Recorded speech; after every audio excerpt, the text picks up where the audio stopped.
Assalamualaikum warahmatullahi wabarakatuh. Perkenalkan, nama saya Tria Hulia, saya dari kelas 4A. Di sini saya akan mempresentasikan apa sih government itu. Nah, perkembangan dan pengertian government pada awal pengembangan banyak yang mengira bahwa gov hanyalah situs web lembaga pemerintah. Padahal sistem ini tidak sesempit itu loh. Persepsi ini ditakutkan akan mereduksi makna dari gov itu sendiri. Government merupakan sebuah kesatuan sistem yang terintegrasi antar instansi di dalam suatu negara. Setelah itu muncul keraguan bahwa gov terbatas pada pembangunan sistem informasi. Persepsi ini tidak sepenuhnya salah, tetapi selama ini pandangan instansi di Indonesia terhadap sistem terlanjur berfokus pada proses birokrasi yang kesana berjalan sendiri-sendiri. Pemahaman yang lebih tepatnya adalah sistem ini ada karena digunakan untuk mendukung proses penyelenggaraan pemerintahan sehingga bisa optimal. Dengan target cakupan yang besar, kendala lain buat gov di Indonesia adalah kesannya itu katanya mahal. Sebenarnya minimnya biaya bukan merupakan halangan untuk menyukseskan gov, melainkan menjadi salah satu fakta lapangan. Hal yang lebih penting dari sekedar biaya sebenarnya ada pada masalah perbedaan tingkat kesiapan di level masyarakat dalam menerima teknologi yang diterapkan di gov. Nah, government itu punya 4 model. Model yang pertama itu government to citizen atau government to customer. Government to citizen atau customer adalah penyampaian informasi pelayanan publik oleh pemerintah kepada masyarakat dengan menggunakan teknologi informasi. Government ini memungkinkan masyarakat untuk bertukar informasi dan melakukan komunikasi antar masyarakat dan pemerintah. Government ini juga memiliki tujuan agar mendekatkan diri kepada semua lapisan masyarakat. Beberapa penerapan government to citizen atau customer yaitu sistem pajak online, layanan kesehatan, website pencari kerja di Snacker, penerbitan dokumen pribadi, contohnya tuh kayak KTP, akte, KK, paspor, kantor imigrasi, dan lain sebagainya. Yang kedua itu government to employee. Government itu dia nggak hanya kepada para masyarakat saja, government juga melayani lebih spesifik kepada para pegawai atau karyawan. Tujuannya agar memberikan pelayanan dan kenyamanan terhadap para pegawai dan karyawan. Contohnya itu ada BPJS Kesehatan. Aplikasi BPJS Kesehatan ini menjadi asuransi yang dimiliki oleh setiap pekerja di Indonesia. Setiap bulan anggota dimintai iuran dengan nominal tertentu. Tujuannya jika ada pegawai atau karyawan sakit, sudah tidak perlu lagi membayar biaya rumah sakit. Semua sudah di-cover dengan BPJS Kesehatan, jadi untuk jaminan kesehatan para pegawai atau karyawan beserta keluarganya sudah aman. Yang kedua itu BPJS Ketenagakerjaan.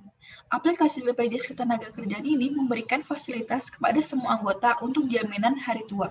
Setiap bulannya per anggota dimintai potongan iuran beberapa persen dari gaji pokok. Intinya saldo yang terkumpul dalam akun BPJS Ketenagakerjaan ini akan diakumulasikan sehingga bisa diambil setelah tidak bekerja atau pensiun. Yang ketiga, government to business.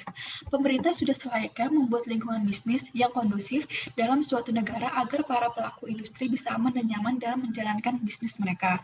Para pelaku bisnis akan banyak berinteraksi dengan pemerintahan. Untuk itu perlu dibuat hubungan yang baik antar keduanya. Contoh penerapan government to business di Indonesia saat ini adalah seperti pajak perseroan, pengurusan pendaftaran perusahaan, peraturan pemerintahan, hak paten berdagang, izin usaha, dan lain sebagainya. Yang terakhir itu government to government. Government to government merupakan komunikasi dan pertukaran informasi yang dilakukan antar departemen atau lembaga pemerintahan satu sama lain. Contohnya itu konsultasi secara online, blogging untuk kalangan legislatif, pendidikan secara online, pelayanan kepada masyarakat secara terpadu. Nah, government itu punya kelebihan loh. Yang pertama itu untuk memperbaiki kualitas layanan dari pemerintah kepada semua pihak yang membutuhkan hubungan dengan pemerintahan. Dengan adanya government diharapkan pelayanan bisa lebih efektif dan efisien.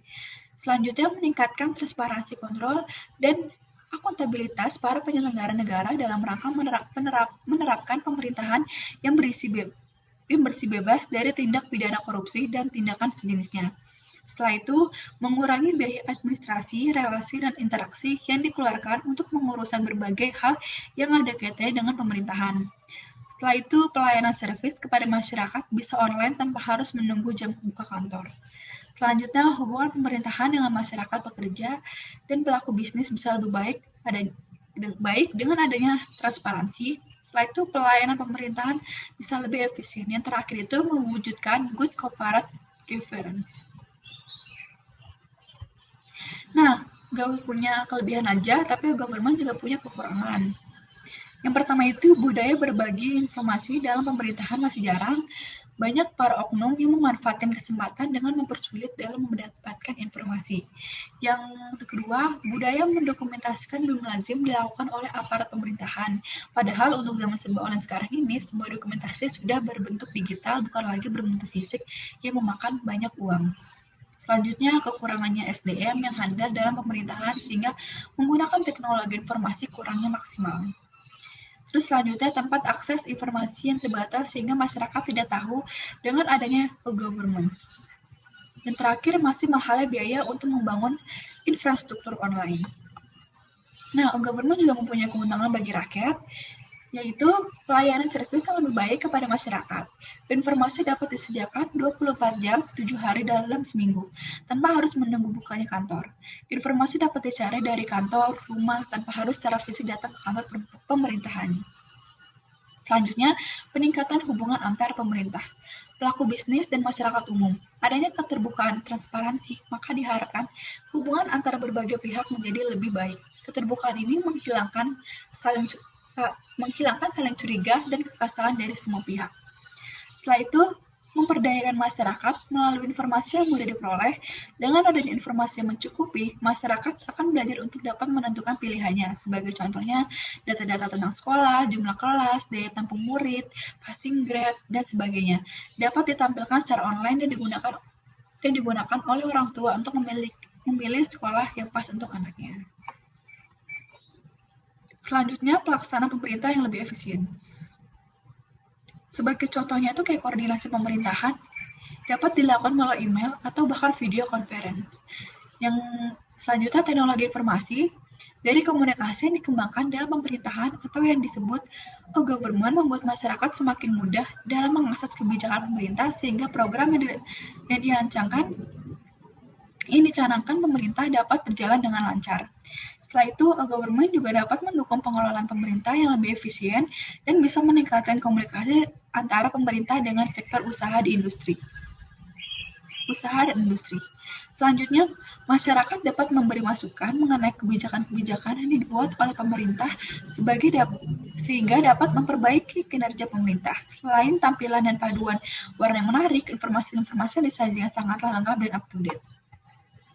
Nah, nggak cuma punya keuntungan aja, tapi government juga punya kerugian nih bagi rakyat, yaitu semakin besar masyarakat mengakses situs pemerintah akan membuka peluang terjadinya cybercrime yang dapat merusak sistem TIK pada government. Misalnya kasus pembobolan situs KPU ketika penyelenggaraan pemilu oleh seorang hacker. Yang selanjutnya, kurangnya interaksi atau komunikasi secara admin pemerintah dengan masyarakat. Karena government dibuat untuk saling berinteraksi antara pemerintah, masyarakat, dan pihak lain yang berkepentingan. Setelah itu, kelemahan utama tentang government adalah kurangnya kesetaraan dalam akses publik untuk pendalaan internet informasi di web dan agenda tersembunyi dari kelompok pemerintah yang dapat mengurangi dan membias opini publik. Setelah itu, pelayanan yang diberikan situs pemerintah belum ditunjang oleh sistem manajemen dan proses kerja yang efektif karena kesiapan peraturan, prosedur, dan keterbatasan SDM sangat membatasi penetrasi komputerisasi dalam sistem pemerintahan. Setelah itu, belum mapannya strategi serta tidak memadainya anggaran yang dialokasikan untuk pengembangan e-government. Inisiatif merupakan upaya instansi secara sendiri-sendiri. Dengan demikian, sejumlah faktor seperti standarisasi, keamanan informal, autentikasi, dan berbagai aplikasi dasar yang memungkinkan interoperabilitas antar situs secara standar, aman, dan terpercaya kurang mendapat perhatian. Yang terakhir itu kesenjangan kemampuan masyarakat untuk mengakses jaringan internet. Sekian presentasi dari saya, kurang lebihnya mohon maaf. Terima kasih. Wassalamualaikum warahmatullahi wabarakatuh.